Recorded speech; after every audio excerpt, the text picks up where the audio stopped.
Dear students, आज हमारा topic है internal rate of return. Internal rate of return को समझने के लिए हम एक एग्जांपल लेते हैं। लेट आपने आज बैंक में इन्वेस्टमेंट की 1000 रुपीज और बैंक आपको 5 साल बाद रिटर्न करता है तकरीबन 1400 रुपीज। आपने बैंक में आज 1000 रुपये रखवाया और 5 साल बाद आपको मिला 1400 रुपया। अब टाइम 5 साल है, आज जो पैसे रखवाए हैं वो भी पता चल गया, जो पैसे 5 साल बाद आपको मिलेंगे वो भी आपको पता चल गया। अब आप फाइंड करना चाहते हैं कि बैंक ने आपको कितने परसेंट रिटर्न दिया है। तो हमें पता है सिंपल, ये प्रेजेंट वैल्यू है, ये फ्यूचर वैल्यू है। हम जो फार्मूला हमने कंपाउंड इंटरेस्ट का पढ़ा हुआ है, A is equal to P into 1 plus R raise to power N। इसमें A गिवन है 1400, P गिवन है 1000, हमें रेट नहीं पता, टाइम पता है 5 साल, तो ये रेट हम फाइंड कर सकते हैं। कैसे? ये 1000 में आके डिवाइड हो जाएगा और पावर जो है 5th रूट ले लेते हैं। ठीक हो गया जी। ये इधर आके डिवाइड हो जाएगा, 1400 divided by 1000 is equal to 1 plus R raise to power 5। ये आ जाएगा 1.4, 1 plus R raise to power 5। और बाकी हम इसको कैलकुलेटर पे सॉल्व कर लेते हैं या 5th रूट ले लेते हैं। इसका 5th रूट लेंगे तो ये इससे कैंसिल हो जाएगा, 1 प्लस आर आ जाएगा।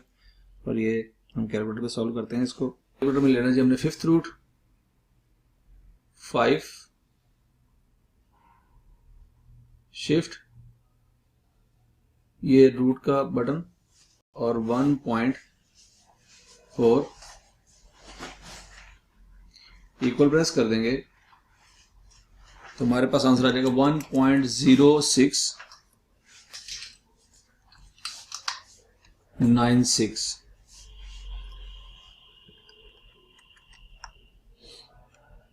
ठीक हो गया जी। अब R निकालना है, 1 इधर आके माइनस हो जाएगा तो 0.0696 आ जाएगा। तो ये R आ जाएगा 6.96%। ये वो रेट है जो बैंक हमें इंटरनल बैंक का इंटरेस्ट रेट है। मतलब बैंक हमें 1000 रुपीज के ऊपर 6%, 6.96% हमें रिटर्न दे रहा है। ये बैंक का इंटरनल रेट ऑफ रिटर्न है। वो रेट जिस रेट पे उसने 1000 रुपये को 1400 बना दिया। 1000 रुपया 1400 5 साल में किस रेट पे बना है जी? वो 6.96 बना है। This is internal rate of return of bank. ठीक है जी। ये सिंपल कंसेप्ट है इंटरनल रेट ऑफ रिटर्न का। ठीक है जी। ये बात आपने इसी तरह से याद रखनी है। अब हम अगर इसको अपने सिनेरियो में देखें, एनपीवी वाले सिनेरियो में देखें, तो हम इसको ऐसे देखते हैं। ये जो इन्वेस्टमेंट आपने की है ना, ये है आउटफ्लो। इन्वेस्टमेंट जो बैंक में पैसे रखवाए हैं ये है जी आउटफ्लो, और जो आपको 5 साल बाद पैसे मिले हैं वो है रिटर्न। जो आपको मिला है वो है इनफ्लो। ठीक है जी। इस सिनेरियो में आउटफ्लो और इनफ्लो है, आपको एनपीवी कहीं नजर नहीं आ रही। ठीक है जी। सिंपल हमने 1000 रुपया रखवाया, 1400 बन गया। 1000 रुपया 1400 कैसे बना, किस रेट पे बना, वो आपका आई आर है। सिंपल सा पॉइंट है यहाँ पे, और कुछ नहीं है। अब यहाँ पे हम देखें, हमने ये आर फाइंड किया तो A is equal to P into 1 plus R raise to power N का फॉर्म लगा के फाइंड किया। इसमें A क्या चीज है? इसमें A है जी इनफ्लो। ये इनफ्लो है और ये आउटफ्लो है। ठीक है जी। इसमें ये आउटफ्लो को फ्यूचर में लेके गया और फ्यूचर में उसके बराबर रख दिया। एक तरीका तो ये है फाइंड करने का। क्या जी? Future value of inflow is equal to future value of outflow. आप इस फार्मूले से भी आंसर निकाल सकते हैं, जैसे कि आपके सामने है। A ऑलरेडी फ्यूचर में है और P के साथ जब ये वाला फैक्टर मल्टीप्लाई होगा तो वो भी फ्यूचर में चला जाएगा। ठीक है जी। आउटफ्लो के साथ जब ये फैक्टर मल्टीप्लाई होगा तो फ्यूचर में चला जाएगा। दूसरा तरीका क्या है? P को रखो प्रेजेंट पे ही और A के साथ इस फैक्टर को डिवाइड कर दो, 1 plus R raise to power N। इससे क्या हो जाएगा? इससे क्या हो जाएगा? P तो हो जाएगा present value of outflow. P का मतलब है ये वाले पैसे जो आपने जमा करवाए, ये आउटफ्लो है। ये तो P है, लेकिन ये A क्या था? 1400 रुपया। फ्यूचर में जो पैसे मिलने थे उसके साथ जब ये फैक्टर डिवाइड होगा ना, तो ये बेसिकली 1400 रुपया जीरो पे आ रहा है। ये 1400 रुपया हम जीरो पे ला रहे हैं, तो ये बेसिकली बन जाएगा प्रेजेंट वैल्यू ऑफ इनफ्लो। ठीक है जी। अब ये फार्मूला लगा लें तब भी आंसर सेम आएगा, अब ये फार्मूला लगा लें तब भी आंसर सेम आएगा। हम करके देख लेते हैं। पी की जगह लिखेंगे 1000, इसमें ए की जगह लिखेंगे जी 1400 और 1 plus R raise to power 5। ठीक हो गया जी। अब हम इसको देखते हैं कि ये सॉल्व करें तो इसमें आंसर हमारा क्या आता है। हमने कैलकुलेटर पे इसको पुट किया जी 1400 ऊपर 1 plus X raise to power 5 is equal to 1000। Shift solve equal पर प्रेस किया तो हमारे पास वही आंसर आता है 6.961। आप इसको कैलकुलेटर पे खुद भी चेक कर सकते हैं सॉल्व करके, तो आपका भी यही आंसर आएगा। तो रेट हमारा आता है 6.96%। अब इसको हम थोड़ा सा मजीद कॉम्प्लेक्स बनाते हैं, जो आपको पेपर में सवाल आएगा उसको हम देखते हैं जरा। वो आपको देगा इन्वेस्टमेंट कि 10,000 रुपीज की इन्वेस्टमेंट है। पहले साल जो इनफ्लोज हैं 5,000, फिर है जी 4,000, फिर है जी 3,000, फिर है जी 2,000 और वो कहेगा जी IRR फाइंड करें। ठीक हो गया जी। अब हमने इस तरह का सवाल किया था एनपीवी में, उसमें हमने क्या किया था, एनपीवी फाइंड की थी लेकिन उसमें रेट गिवन था। In scenario of NPV rate is always given in question. NPV के वाले फार्मूले में रेट आपको गिवन होता है हमेशा, इसमें IRR वाले फार्मूले में रेट ही तो फाइंड करना होता है। तो इसमें कंसेप्ट ये है, ऊपर वाले सिनेरियो में क्या था, एक आउटफ्लो था एक इनफ्लो था। यहां पे इन्वेस्टमेंट तो एक है, आउटफ्लो तो एक है, लेकिन इनफ्लो 3-4 है। तो कोई नहीं, हम एट IRR हमने अभी पढ़ा है कि at IRR present value of outflow या inflow is equal to present value of inflow. ठीक है, ये फार्मूला हमने याद रखना। ऊपर वाले पॉइंट से हमने ये चीज क्लियर की है। यहां पे आउटफ्लो एक था, इनफ्लो एक था, यहां पे आउटफ्लो एक है लेकिन इनफ्लो 4 है। तो कंसेप्ट हमारा चेंज नहीं होगा, कंसेप्ट हमारा सेम है। आउटफ्लो ऑलरेडी प्रेजेंट वैल्यू पे है, उसको कुछ नहीं करेंगे। जो इनफ्लोज हैं 5,000, इसको हम एक साल पीछे लेके आएंगे। ये जो 4,000 है ये 2,000 पीछे आएगा। ठीक है जी। तो 5,000 over 1 plus R raise to power n plus sorry n की जगह यहाँ पे 1 आ जाएगा क्योंकि ये एक साल पीछे आ रहा है। 4,000 2 साल पीछे आ रहा है, तो 4,000 into 1 plus R raise to power 2।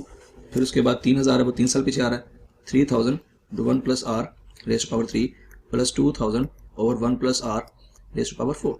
इसको हम कैलकुलेटर पे सॉल्व कर लेते हैं। 10,000 alpha equal is equal to 5,000 divided by bracket 1 plus X bracket close power 1। इसकी पावर 1 लिखिए ना लिखिए फर्क नहीं पड़ता, आगे पावर 1 है, प्लस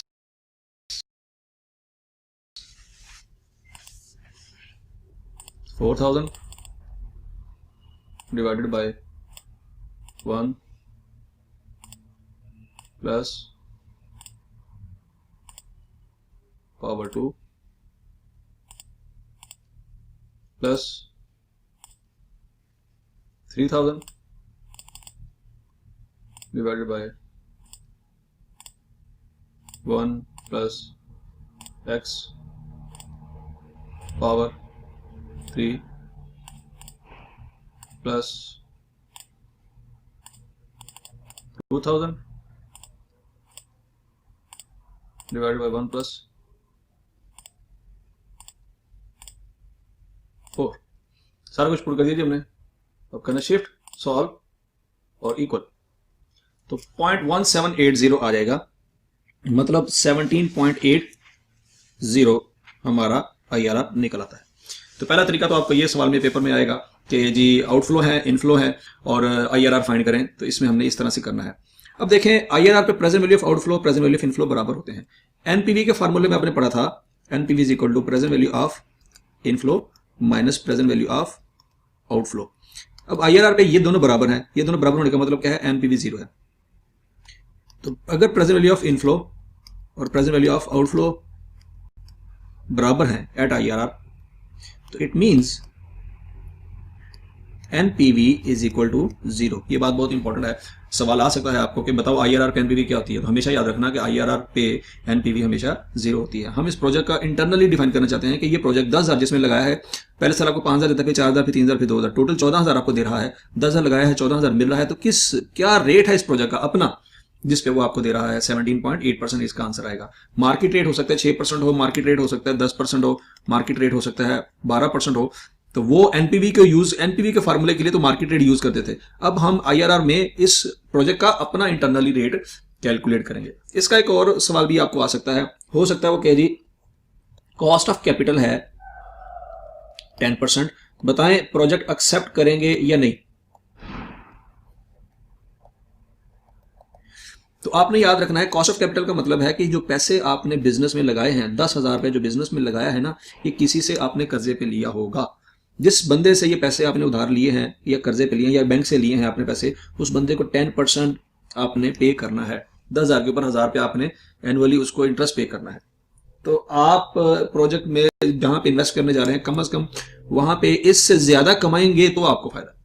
10% तो आपकी कॉस्ट है, 10% तो आपने पे करना है। तो 10% से अगर कम कमा रहे हैं, 8% कमा रहे हैं, तो प्रोजेक्ट एक्सेप्टेबल नहीं है, आपको नुकसान हो रहा है। आप 8% कमा रहे हैं, पे 10% कर रहे हैं, तो 2% का तो आपको लॉस है।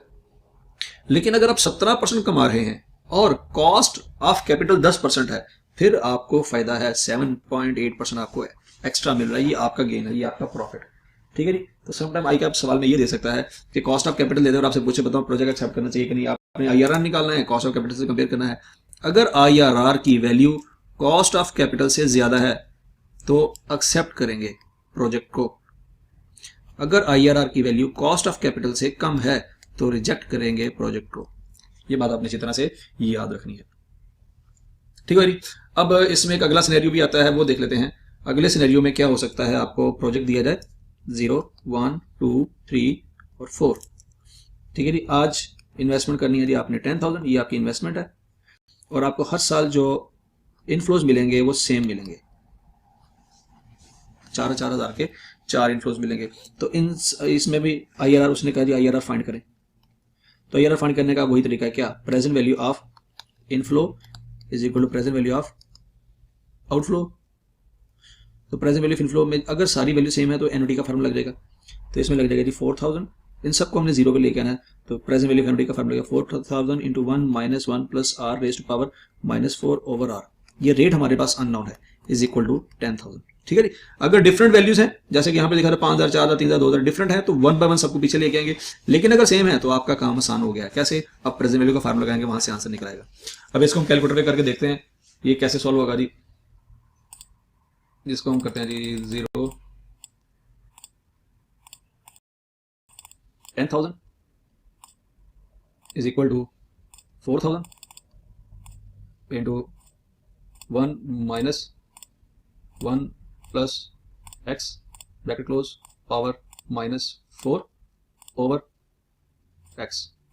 इसको करते हैं क्लोज। अब करते हैं शिफ्ट सॉल्व इक्वल। तो 21.86 हमारा जो है आईआरआर आ जाएगा। ठीक है जी। तो यहां से भी हम आंसर निकाल सकते हैं। अच्छा, इसमें हम थोड़ा सा मजीद इसको सिंप्लीफाई करते हैं चीज़ों को। आप हो सकता है समटाइम आई कैप आपको क्वेश्चन बड़ी बड़ी वैल्यूज दे, मतलब 10,000 की जगह लिखा हो 10 लाख और 4,000 की लिखा हो 4 लाख, और वैल्यू जितनी बड़ी हो कैलकुलेटर में हो सकता है उसकी रेंज खत्म हो जाए। तो इसका आसान हल ये है कि अब हम अगर यहाँ से 10,000 में से 3 जीरो खत्म कर दें और यहाँ से भी 3 जीरो उड़ा दें, मतलब इक्वेशन के दोनों साइड पे 3 जीरो को राउंड ऑफ कर दिया है, तो ये इक्वेशन हो जाएगी 4 into 1 minus 1 plus R is -4 over R और इज इक्वल टू 10। तो हम कैलकुलेटर पे चेक करते हैं क्या इससे हमारा आंसर चेंज आता है। अगर तो चेंज नहीं आता तो ये एक शॉर्टकट है हमारे पास इसको सॉल्व करने का। अभी हम देखते हैं जी, अगर यहाँ पे 10,000 में से हम 3 जीरो उड़ा दें और 4,000 से भी हम 3 जीरो उड़ा दें, तो करके देते हैं शिफ्ट सॉल्व इक्वल। तो 0.2186 एग्जैक्ट आंसर आता है जो पहले आ रहा